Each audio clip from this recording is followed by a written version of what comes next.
With the recent introduction of the 4th generation A-Class hatchback, the sedan version was not far behind it.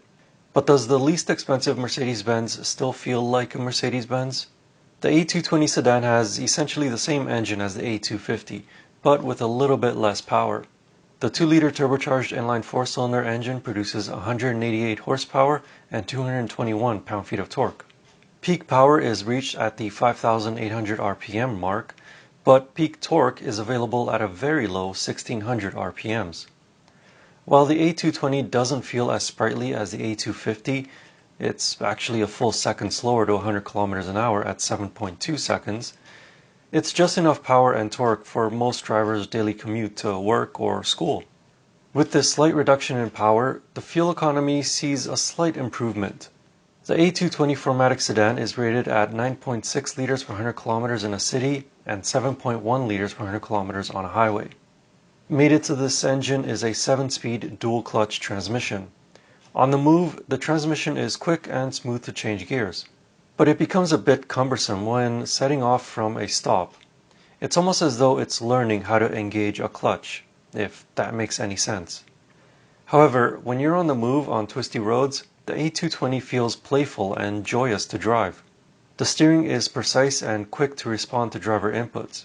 Steering effort does change depending on whether you're in comfort or sport mode, but steering feel is just as lackluster in both. In sport, it just feels artificially heavier. Thankfully, there is an individual mode where you can keep the engine and transmission in sport, but have the comfort steering mode.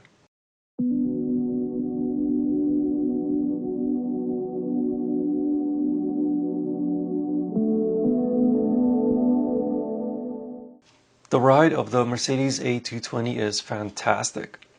The suspension absorbs all road imperfections and doesn't translate them into the cabin. This demo vehicle did not have the sport seats, but the standard seats still provide good comfort and support. These seats also provide a good amount of adjustability so that both short and tall occupants are comfortable. Rear occupants, however, don't have as much leg and headroom depending on how tall they are and how tall the person in front of them is. At 6'4", I was struggling to get into the rear seats behind my driving position. The rear seats do fold though at 40-20-40 for versatility, and there is good amount of luggage capacity in the trunk, which is rated at 420 liters with those rear seats up. On city streets, the cabin is well insulated from road and engine noise, but on highways there is a noticeable amount of road noise coming from the tires.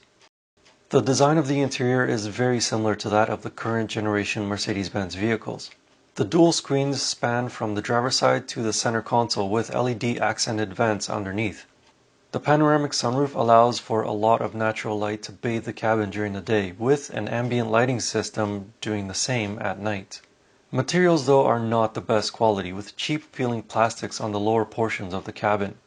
This particular demo did not have leather seats, and unfortunately the Artico leather-like upholstery, as Mercedes-Benz calls it, feels very fake and cheap.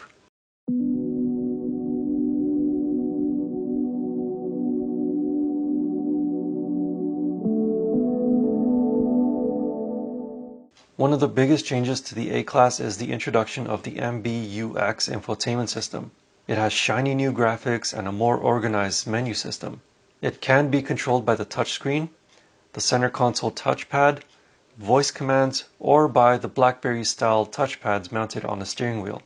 In addition to the new infotainment system, the Mercedes-Benz A220 can be equipped with a host of safety and convenience features such as blind spot sensors, LED headlamps, active park assist, 360 camera, heated steering wheel, ambient lighting, wireless charging, and so on.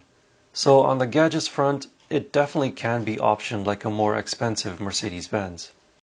On the outside, the A220 looks like a scaled-down version of the C-Class sedan. From the side profile in particular, it looks like an 80% copy of the C300. The front fascia is reminiscent of the new CLS, as are the taillights, but a bit more rounded than those on the CLS. With a starting price of $37,300 Canadian for this 4MATIC version, the Mercedes-Benz A220 is a stepping stone into the luxury car brand for the masses. It drives as a Mercedes should and looks like one inside and out. However, it can also be optioned like a Mercedes. With all the options ticked off, it will end up costing just over $55,000 Canadian. And that number does not include accessories or service packages or fees and taxes. That's quite a lot of money for a compact sedan with only 188 horsepower. If it were my money, I'd personally go for just a premium package, heated steering wheel, and leather seats for just over $42,000 Canadian. Or I would seriously consider the all-new Mazda 3 Turbo all-wheel drive for the same starting price as this A220. If you want to know more about the Mercedes-Benz A220 sedan, I wrote a comprehensive review of it over on my website. You can find the link in the video description. Also check out these other video reviews and don't forget to subscribe. Thank you for watching.